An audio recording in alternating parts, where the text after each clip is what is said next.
Hey guys, it's Ellen. Long time no see. I know I'm putting this video up super late. I'm sorry, but I just have been super busy. This is going to be my February wrap-up and my March TBR. So I managed to get through 3 books in February and 1 graphic novel. So I'll start with the graphic novel because I actually don't have it with me. I had to return it back to the library. But that was the Sandman Volume 7.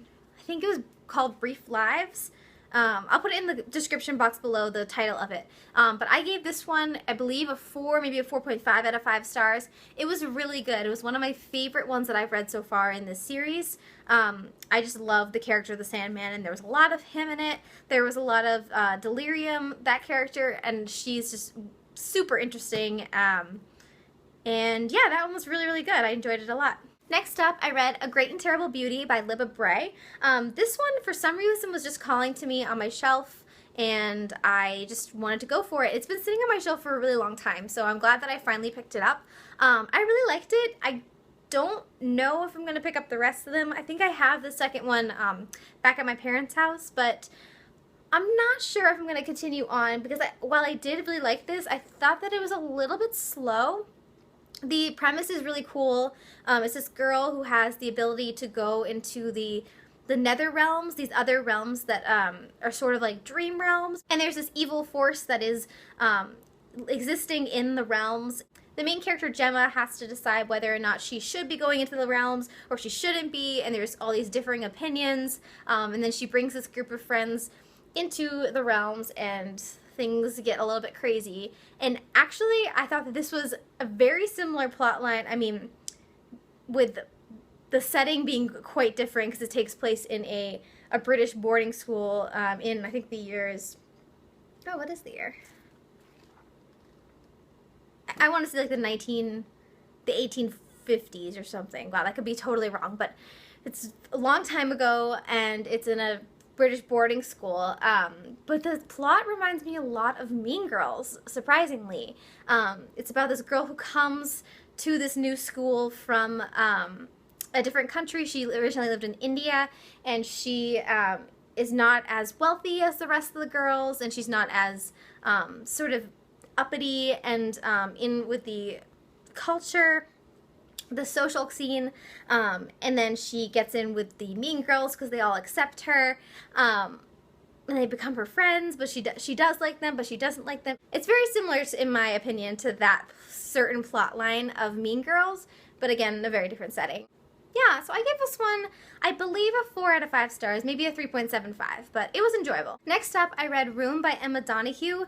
I really enjoyed this book. I gave this one a 5 out of 5 stars, and I know a lot of people say that it's a little bit slow, but I just so enjoyed the voice. It's told from the perspective of a 5-year-old boy, and I'm not going to give away sort of like what's going on here, but basically him and his mother are in this room for the majority of the plot, and it is just like, I found it pretty fast-paced. I don't know, because there's always the anticipation of, are they going to leave the room, are they not going to leave the room, and then sort of the mental state of how they are. It's so normalized, their life, but when you take a step back, you just like can't even believe that this is their life. So yeah, this one is definitely a 5 out of 5 star book for me. The tone actually reminds me a lot of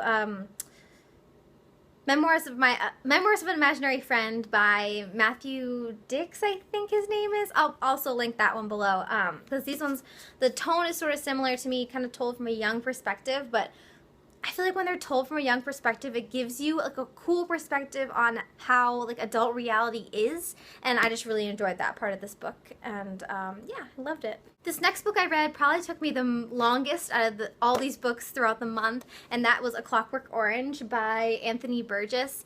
This book, I started out, and I read the first page, and I was like, you've got to be kidding me. This isn't even in real English. Like, there's so much slang in here that's just totally made up from by Anthony Burgess, and I was just like, I don't even know how I'm going to get through this book because I can't even read the first page, but eventually I got used to it, and I ended up really enjoying this book, actually. It's very violent, and definitely trigger warnings for violent acts, rape, and you know, prison, those sorts of things.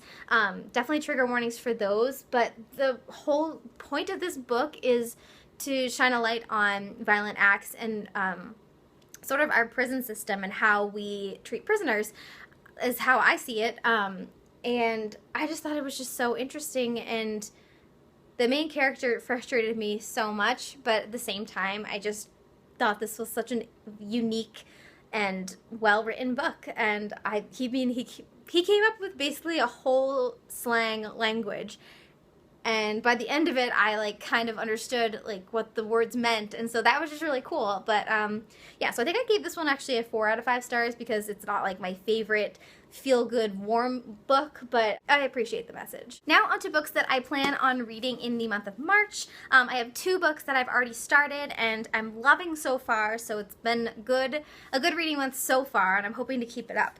The first one I have here is called The Aftermath, and this one is by Rhidian Brook. This one again has been sitting on my shelf for a while. It's a World War II novel, which I love, and I was excited to read it for that reason.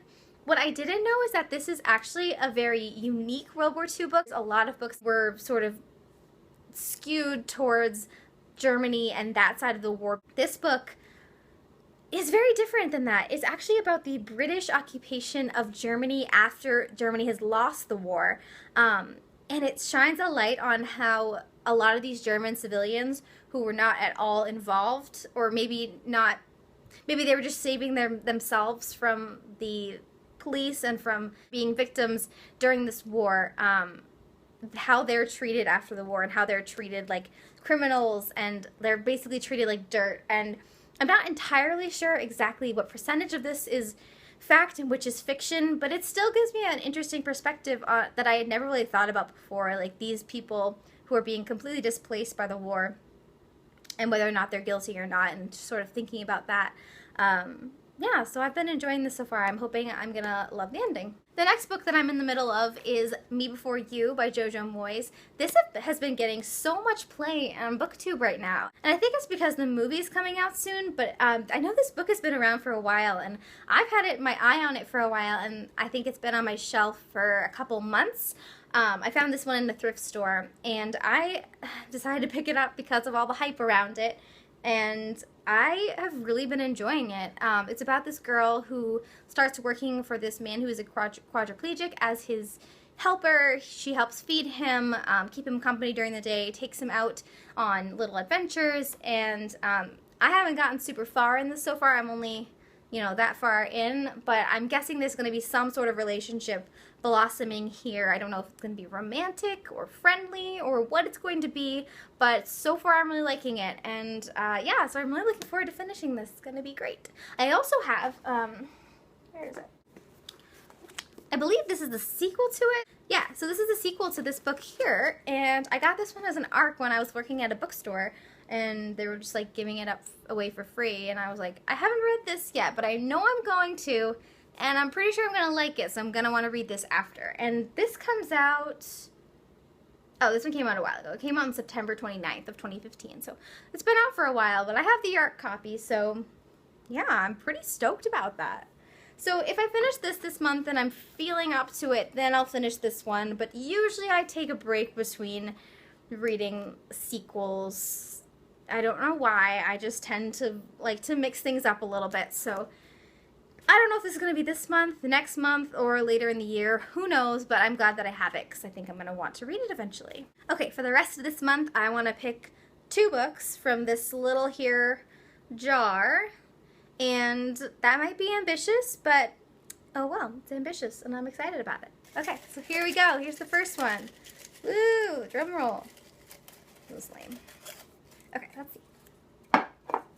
The first one, oh boy, 1984 by George Orwell. It's actually kind of good because I have been wanting to read that, and I would never just like pick it up off my shelf because it's not the most appealing looking book.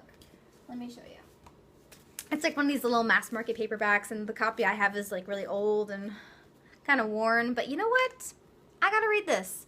It's supposed to be really, really good. It's a classic. I read a classic last month, so I'm just getting my classics in, Gotta get them here into the old brain, and I guess this month is when I'm gonna be doing it. So there's number 1 from the jar. Numero dos. I'm gonna go way down to the bottom. If I can. Ooh, I have so many in here. Oh my goodness. Oh my goodness. This one here. This is what's next. Born Weird by Andrew Kaufman. Interesting. Weird. I was just looking at this one on my, I mean, I look at my books all the time because they're beautiful and I love to look at them. But I was just looking at this one. I was like, I don't know when I'm ever going to pick that one up. Right now. That's when I'm going to pick it up. And this is what that looks like. Born Weird by Andrew Kaufman. Please let me know if you've ever heard of this one. I bought this one totally on a whim from Book Outlet just because I love the title, to be honest. I know you're not supposed to do that, but I do that.